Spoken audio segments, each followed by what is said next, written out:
आज हम बात करेंगे एक बहुत ही अहम और आम तौर पर इस्तेमाल होने वाली मेडिसिन ग्लूकोफेज के बारे में और जानेंगे कि इसके अंदर कौन सा एक्टिव इंग्रेडिएंट शामिल है, ये दवा किस लिए इस्तेमाल की जाती है, इसका सही तरीका इस्तेमाल का क्या है, इसे हमें कितनी मिकदार में लेना चाहिए, इसके साइड इफ़ेक्ट्स क्या हैं, किन लोगों को ये मेडिसिन हरगिज़ नहीं लेनी चाहिए और जानेंगे कि क्या इस मेडिसिन का किसी दूसरी मेडिसिन या फूड के साथ कोई इंटरेक्शन तो नहीं।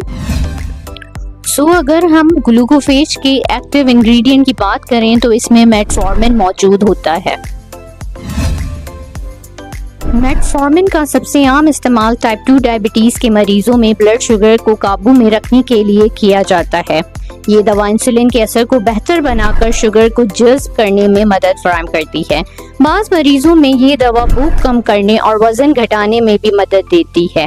Metformin PCOS polycystic ovarian syndrome की मरीज खवातीन में हार्मोनी तवाज़ुन बेहतर करने, माहवारी को रेगुलर करने और पांचपन में मदद देने में काम करती है।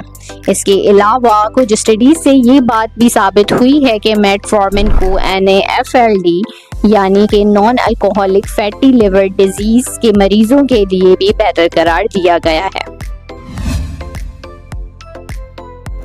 अगर हम मेटफॉर्मिन के सही तरीका इस्तेमाल कार और खुराक की बात करें तो इसे हमेशा खाना खाने के साथ या खाने के बाद लिया जाए ताकि मैदे में जलन या गैस जैसे मसाइल से बचा जा सके। इसे हमेशा पानी के साथ लेना चाहिए और बेहतर नताइज के लिए दवा का एक वक्त मुकर्रर करें और रोज़ाना इसी वक्त पर लें। और याद रहे कि दवा कभी भी अचानक ना छोड़ें क्योंकि इससे शुगर लेवल बेकाबू हो सकता है।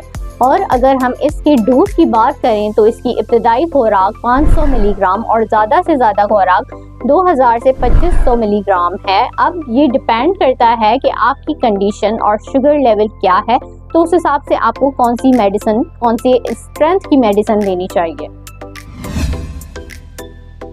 अगर हम ग्लूकोफेज के साइड इफ़ेक्ट्स की बात करें तो इसमें मतली, भूख का ना लगना, पेट में दर्द या गैस या फिर डायरिया का होना शामिल है। अगर हम इसके संगीन साइड इफ़ेक्ट्स की बात करें तो इसमें सांस लेने में दुश्वारी, थकावट या कमजोरी का महसूस होना या फिर दिल की धड़कन का सुस्त या बेतरतीब होना शामिल है। वाज़े रहे कि गुर्दों के मरीज, जिगर की शदीद बीमारी वाले मरीज, दिल के मरीज या एडिमा जब जिस्म में गैर ज़रूरी पानी का इखराज ना हो, या अगर आपको लैक्टिक एसिडोसिस के जब जिस्म में लैक्टिक एसिड ज़्यादा मिकदार में जमा हो जाता है, या अगर आप एक लैक्टिंग मदर या प्रेग्नेंट वुमेन हैं तो इन कंडीशंस में ग्लूकोफेज का इस्तेमाल इंतहाई खतरनाक हो सकता है।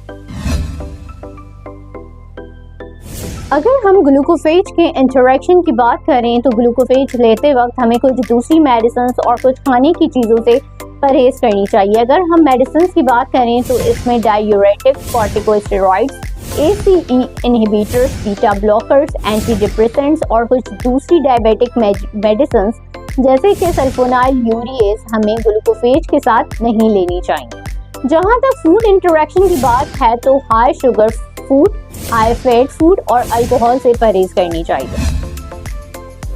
ग्लूकोफेज लेने वाले अक्सर मरीज थकन, कमजोरी, याददाश्त की कमी, चक्कर आने की शिकायत करते हैं। ऐसा इसलिए होता है कि जब ग्लूकोफेज टैबलेट एक लंबे अरसे तक इस्तेमाल की जाती है तो इससे जिस्म में विटामिन B12 की कमी हो जाती है और इसकी वजह से ये सारी अलामात जाहिर होती हैं। तो कोशिश करें कि ग्लूकोफेज टैबलेट लेने के दौरान अगर आपको ऐसी कोई अलामात हैं तो विटामिन B12 का टेस्ट ज़रूर करवाएं, और अगर ग्लूकोफेज आप लंबे अरसे तक इस्तेमाल कर रहे हैं तो फिर अपनी डाइट में विटामिन B12 सप्लीमेंट ज़रूर इस्तेमाल करें।